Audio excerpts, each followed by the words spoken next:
and every day's a dream when I'm carrying your love with me. Is that because he's scared he's about to poop his pants, or he's protecting his bunghole so a girl doesn't poke it? The married conservatives need to disclose in the comments. Ew, this is so cringe. Guilty. Let me tell you that I cannot stand Savannah Guthrie, and right now there is drama on the Today Show between her and Hoda Kotb that has me beside myself. This famous YouTuber's ex-husband we all know just died at 33. Denise Richards finally spills on what made her divorce Charlie Sheen, and I'm answering questions submitted by you for me on Pop Quiz. I'm AlexClark, and this is POPlitics.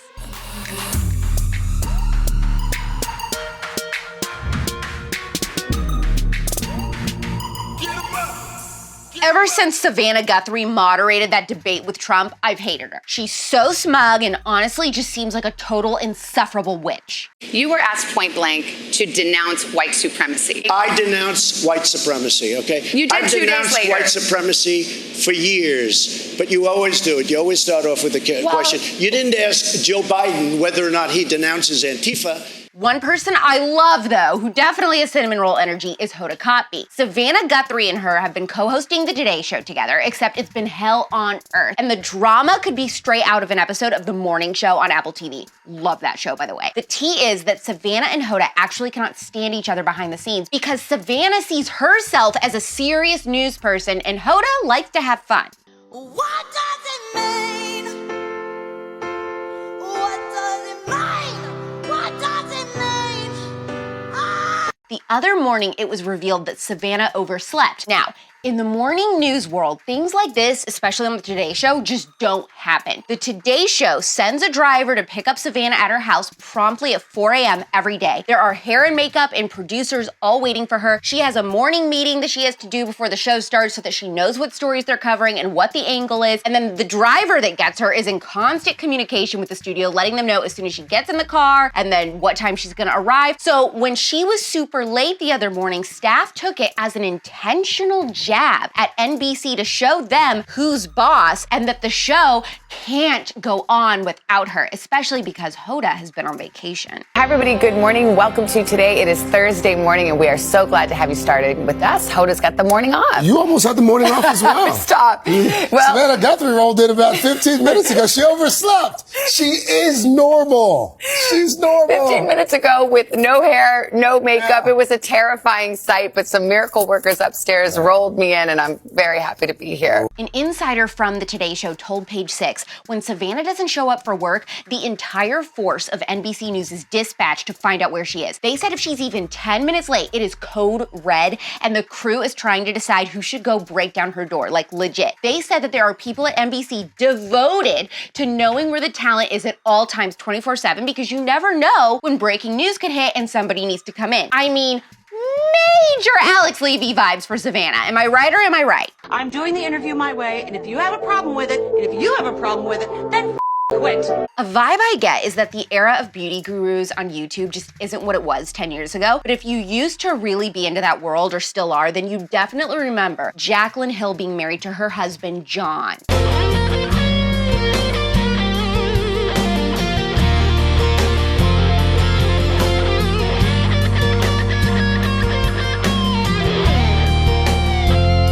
They got married in 2009 and divorced in 2018, and it was well known that John had a drug addiction and Jacqueline just couldn't deal with it anymore, even when he got sober for a blip. He told Billboard in an interview in the past, during our 3rd year of marriage, it got to a point where I was having seizures because I was on so much stuff. I started breaking out in hives, so it became noticeable that something was wrong. He said that eventually he did get sober for a second, but Jacqueline decided she didn't want to be with him anymore and preferred to just be friends. You guys, this t-shirt just showed up at my house. I have no clue who it's from. I'm assuming it has to be somebody that I know, but it was addressed to badass Jacqueline Hill. Whoever sent this t-shirt, please come forward. I'm dying to know. Somebody in my DMs right now that are like, oh my God, Jacqueline, that is so shady to John. I can't believe that you post that. First of all, stop. Second of all, take a big deep breath. It is not that serious. It's a shirt, it's a joke. And honestly, I wouldn't even be surprised if my ex-husband is the one that sent me t-shirt in the first place because we still talk on occasion and we still laugh and have our humor. Despite their friendship for a little while, it seems like he just never really recovered because according to Page Six, last month, Jacqueline revealed during an Instagram Q&A that John has not been doing well for a very long time. He hasn't had a phone in months. No one has had contact with him. And then a couple days ago, it was revealed that he died at age 33, with his family releasing a statement saying it is with profound remorse and sorrow that we must report that our beloved Andrew Jonathan Hill passed away on August 10th, 2022. A very sad ending to a couple a lot of us used to follow. People are good at putting on a happy face for an hour and then turning off the camera. And John and I were the masters at that. You know, because at the end of the day, John and I loved each other very much. I mean, like, I love John so much. I was so in love with him. I still love him. I've cared for him so deeply. Like, oh my God. I would have got hit by a bus for John. And I will care for him and I will love him for the rest of my life. And I can only speak on my behalf because John is not here to talk for himself. I know it sounds weird, but like truly, we still talk. I still love him. We actually still joke around. Denise Richards revealed why she divorced Charlie Sheen in 2005 while she was 6 months pregnant with their second child. I don't remember.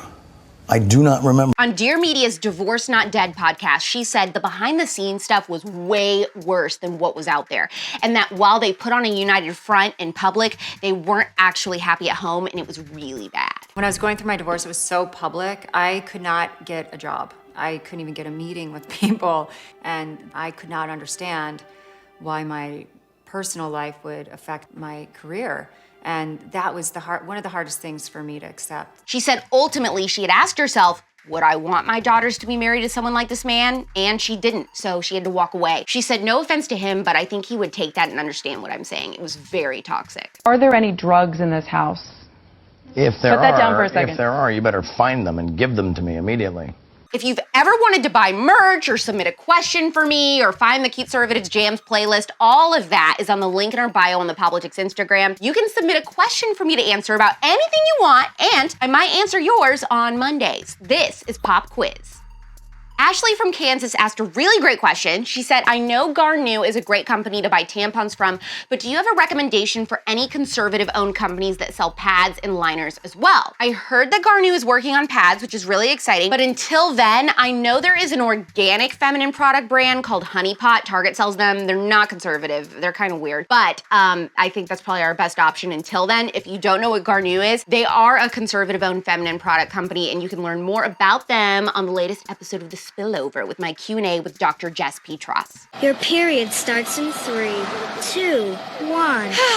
Anna from California asked, do you think Claudia and Jackie Oshry from The Morning Toast are actually conservative like their mom, but publicly lean more left so they don't get roasted and canceled again? If I had to guess, I think Jackie is conservative. I think Claudia and Margot, they're all sisters, by the way, if you're not familiar with that show, I think they're probably dead center and then just like lean left on social issues. This is my total guess. I don't know them personally. Every week, my daughter's school sends home their sheets and blankets from nap time to wash. I sent it to school with one of my thongs lodged into the corner and was really confused when my thong came home in her school bag. It took me a few hours to connect the dots, but I wanted to crumble into a ball from embarrassment. Listen, real teachers know. You know what? I think it's better that it was a thong and it's like cute and it's like, oh, this girl's like cute, sexy mom versus like a big pair of bloomers. Ava from Texas wrote in saying, how can I support my friend without being the yes girl? She's only 19 and wants to have a baby via artificial insemination. And she has a fear of men and doesn't see an issue with raising a child without a father. This is a wild scenario. I would definitely put your 2 cents in. If you go to tpusa.com/live feed, you can read my latest blog post on this exact situation. And then, here's a hint, but in a few weeks, there will be a spillover episode on this exact topic, so you should definitely listen to that, and then you can send it to your friend. Also, being a real friend means you care enough to not only tell them the truth, but also share how you really feel about things, and it's not easy, but I think you would want the same from a good friend. No, I've always been a good friend. Right. Right. Really good questions today. If you can think of one for me, submit it at the link in our bio. Maybe I'll answer yours next Monday. Maybe. Just maybe.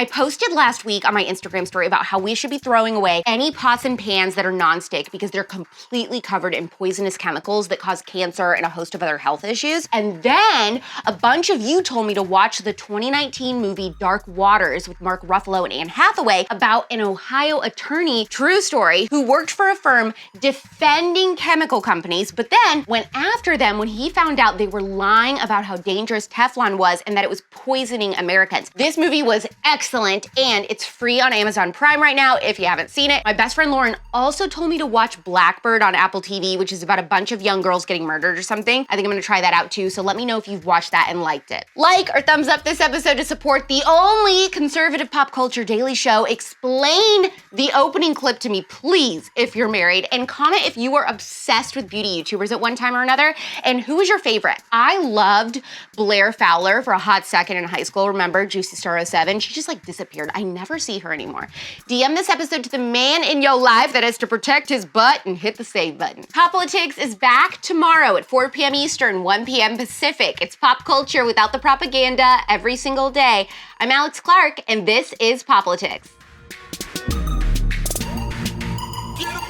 Clearly, POPlitics is best served visually, but you can also listen to POPlitics if you just want the audio. Subscribe to us anywhere you get your podcasts: Apple, Spotify, iHeart, TuneIn, and more. Also, make sure that if you are listening to the podcast version, you leave us a 5-star review. And don't forget, subscribe to POPlitics on YouTube.